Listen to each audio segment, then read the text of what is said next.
SIT నోటీసులు అందించింది. ఆదివారం అందుబాటులో ఉండాలంటూ ఆ నోటీసుల్లో పేర్కొంది. కేసీఆర్ కు సిట్ నోటీసులు అందజేసినట్లు తెలుస్తోంది. ఎర్రవల్లి ఫామ్ హౌస్ కి నోటీసులు అందించాలని కేసీఆర్ విజ్ఞప్తి చేసిన సిట్ అధికారులు మాత్రం ఇటు నందినగర్ లోని ఇంటి దగ్గరికే వెళ్లి సిట్ నోటీసులు జారీ చేసినట్లు తెలుస్తోంది. సో కేసీఆర్ విచారణకు ఆదివారం మధ్యాహ్నం 3 గంటలకు ఆయన అందుబాటులో ఉండాలంటూ సిట్ ఆ నోటీసుల్లో పేర్కొంది. కేసీఆర్ కు మరోసారి జారీ చేసిన నోటీసులో మధ్యాహ్నం 3 గంటలకు ఆయన అందుబాటులో ఉండాలి అంటూ సిట్ ఆ నోటీసుల్లో పేర్కొంది. నందినగర్ నివాసంలో అందుబాటులో ఉండాలంటూ సిట్ పేర్కొంది. కేసీఆర్ విజ్ఞప్తిని సిట్ అధికారులు తిరస్కరించినట్లే తెలుస్తోంది. ఆయన ఎర్రవల్లి ఫామ్ హౌస్ లో ఆయన్ను విచారించాలి అంటూ నోటీసులు కూడా ఎర్రవల్లి ఫామ్ హౌస్ కి ఇవ్వాలంటూ కేసీఆర్ విజ్ఞప్తి చేశారు. కానీ కేసీఆర్ విజ్ఞప్తిని తిరస్కరించి ఇటు నందినగర్ ఇంటికే నోటీసులు జారీ చేశారు. మరోవైపు నందినగర్ ఇంటిలోనే ఆదివారం మధ్యాహ్నం 3 గంటలకి కేసీఆర్ అందుబాటులో ఉండాలంటూ సిట్ ఆ నోటీసుల్లో పేర్కొంది.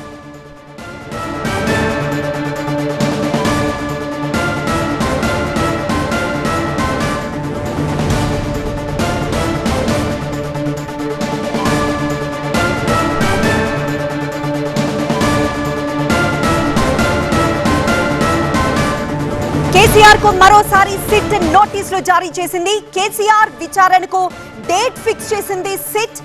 ఇంతకు ముందు కేసీఆర్ విజ్ఞప్తి చేసుకున్నారు ఎర్రవల్లి ఫామ్ హౌస్ లో ఆయన్ను విచారించాలి అని, నోటీసులు ఎర్రవల్లి ఫామ్ హౌస్ లో ఇవ్వాలని. కానీ ఆ విజ్ఞప్తిని తిరస్కరించి సిట్ నందినగర్ ఇంటికే సిట్ నోటీసులు జారీ చేసింది. మరోవైపు ఆదివారం మధ్యాహ్నం 3 గంటలకు ఆయన అందుబాటులో ఉండాలి అంటూ ఆ నోటీసులో పేర్కొంది. సో ఆదివారం మధ్యాహ్నం 3 గంటలకు కేసీఆర్ విచారణ ఉండబోతోంది. దీనికి సంబంధించి కేసీఆర్ కు సిట్ మరొకసారి నోటీసులు జారీ చేసింది. ఫిబ్రవరి 1న కేసీఆర్ ను విచారిస్తామంది సిట్. ఫిబ్రవరి 1 నందినగర్ నివాసంలో అందుబాటులో ఉండాలంటూ సిట్ ఆ నోటీసుల్లో పేర్కొంది. సిట్ చెప్పినట్లుగానే నందినగర్ ఇంటికే ఆ నోటీసులు ఇచ్చింది. సో కేసీఆర్ విజ్ఞప్తిని తిరస్కరించి సిట్ అధికారులు ఇటు నందినగర్ ఇంటికి వెళ్లి అక్కడ నోటీసులు సర్వ్ చేశారు. ఫిబ్రవరి 1 అంటే ఆదివారం మధ్యాహ్నం 3 గంటలకు ఆయన విచారణకు అందుబాటులో ఉండాలి అంటూ నోటీసుల్లో పేర్కొంది. మరింత సమాచారం మా ప్రతినిధి రంజిత్ అందిస్తారు లైవ్ ద్వారా. సో రంజిత్, ఇప్పుడు డేట్ ఫిక్స్ అయిపోయింది, ప్లేస్ ఫిక్స్ అయిపోయింది. నెక్స్ట్ స్టెప్ ఎలా ఉండబోతుంది? కేసీఆర్ ఏమన్నా మరొకసారి విజ్ఞప్తి చేసుకుంటారా? అంటే మొదటిసారి ఇచ్చినటువంటి నోటీసులకు నిన్న రిప్లై ఇస్తూ కూడా తను ఉంటున్నటువంటి అడ్రస్ అన్ని కూడా ఇప్పుడు ఎర్రవల్లి ఫామ్ హౌస్ అనేది కూడా నిన్న రిప్లైలో చెప్పాడు. కానీ ఇప్పుడు సిట్ రెండో నోటీస్ కూడా నందినగర్లో ఉన్నటువంటి కేసీఆర్ నివాసానికి వచ్చి ఇవ్వనున్నారు. ఒకసారి మనం చూస్తే కేసీఆర్ నివాసానికి సంబంధించి మొత్తం లైట్స్ అన్ని కూడా స్విచ్ ఆఫ్ చేసి వెళ్ళారు.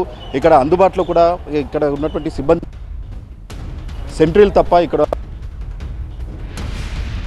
ఉంటున్నటువంటి రెసిడెన్స్ ప్రూఫ్ అనేది కూడా ఇప్పుడు రెసిడెన్స్ ప్రూఫ్ అనేది కూడా ప్రస్తుతం ఇక్కడ నందినగర్ లోని నివాసం కాదు, ఎర్రవల్లిలో ఉంటున్నానన్నటువంటి విషయాన్ని చెప్పారు. అయితే మరి కాసేపులోనే దీనికి సంబంధించి నందినగర్ నివాసానికి వచ్చే సిట్ అధికారులు ఇక్కడ నోటీసులు సర్వీస్ చేయనున్నారు. ఆదివారం రోజు మధ్యాహ్నం విచారణకు అందుబాటులో ఉండాలనేది కూడా ఆ నోటీసులో సిట్ అధికారులు పేర్కొన్నారు. ఒకసారి మనం చూస్తే ఇంటికి సంబంధించి మొత్తం లైట్స్ అన్ని కూడా స్విచ్ ఆఫ్ చేశారు. ఇక్కడ ఉన్నటువంటి సెక్యూరిటీ తప్ప మిగతా ఎవరు కూడా ఇక్కడ సిబ్బంది అందుబాటులో లేరు. 5 గంటల వరకు కూడా కేసీఆర్ నివాసంలో పిఏ వాళ్ళంతా కూడా అందుబాటులో ఉంటాయి. కానీ కొద్దిసేపటి క్రితమే ఇంటికి లైట్స్ అన్ని స్విచ్ ఆఫ్ చేసి ఇక్కడ నుండి సిబ్బంది అంతా కూడా వెళ్ళిపోయారు. ఒకసారి మనం మెయిన్ డోర్ కనుక చూస్తే మెయిన్ డోర్ కూడా ఇప్పుడు లాక్ ఉంది. ఆ తర్వాత ఎవరు కూడా సిబ్బంది అందుబాటులో లేరు. కేవలం ఇక్కడ మనం చూస్తున్నటువంటి సెంట్రీలు మాత్రమే ప్రస్తుతం ఇక్కడ కేసీఆర్ నివాసం నందినగర్ లో ఉన్నటువంటి కేసీఆర్ నివాసం వద్ద అందుబాటులో ఉన్నారు. ఇక్కడ సెంట్రీలు తప్ప మిగతా ఎవరు కూడా ఇక్కడ సిబ్బంది అందుబాటులో లేరు. ఇక్కడ ఉన్నటువంటి మెయిన్ డోర్ కి కూడా ఒకవేళ నోటీసులు సిట్ అధికారులు ఇక్కడికి వచ్చి ఇచ్చే పరిస్థితిలో కూడా ఇక్కడ నోటీసులు అంటించి వెళ్తారా, లేదంటే అక్కడ వారికి సంబంధించిన సిబ్బందిని కాంటాక్ట్ అయ్యి నోటీసులు ఇస్తారనేది కూడా చూడాలి. ప్రస్తుతం సిబ్బంది అయితే ఈ నోటీసులు ఇస్తారనేది కూడా సిబ్బంది అయితే ఇక్కడ నివాసంలో ఎవరు అందుబాటులో లేరు. లైట్ స్విచ్ ఆఫ్ చేసి ఇక్కడ నుంచి చెప్పారు. కానీ అక్కడ ఉన్న అతను సంబంధించిన రిక్వెస్ట్ కూడా రిజెక్ట్ చేశారు.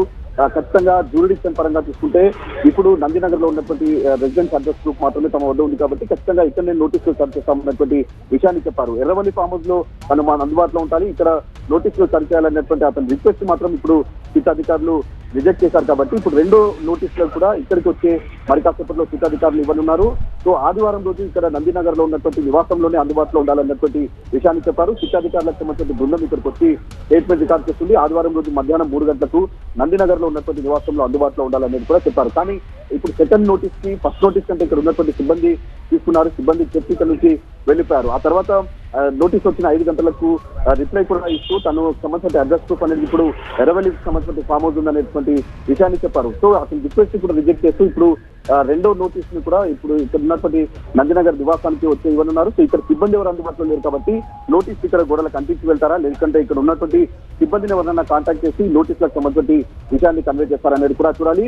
అయితే ఇక్కడ ఉన్నటువంటి ఏదైతే అడ్రస్ ప్రూఫ్ అనేది కూడా తను ఇప్పుడు ఇక్కడ ఉంటలే అన్నటువంటి విధంగానే ఒకసారి మనం కేసీఆర్ ఇంటికి చూసుకుంటే మొత్తం లైట్స్ అన్ని కూడా ఇక్కడ పూర్తిగా స్విచ్ ఆఫ్ చేసి ఇక్కడ ఉన్నటువంటి సిబ్బంది వెళ్ళిపోయారు. కేవలం సెంట్రీలు మాత్రమే ఉన్నారు కాబట్టి ఇక్కడ ఉన్నటువంటి గేట్ కి ఆ నోటీసులు అంటించి వెళ్తారా, లేదంటే సిబ్బందిని ఎవరైనా కాంటాక్ట్ అవుతారా అనేది కూడా చూడాల్సింది.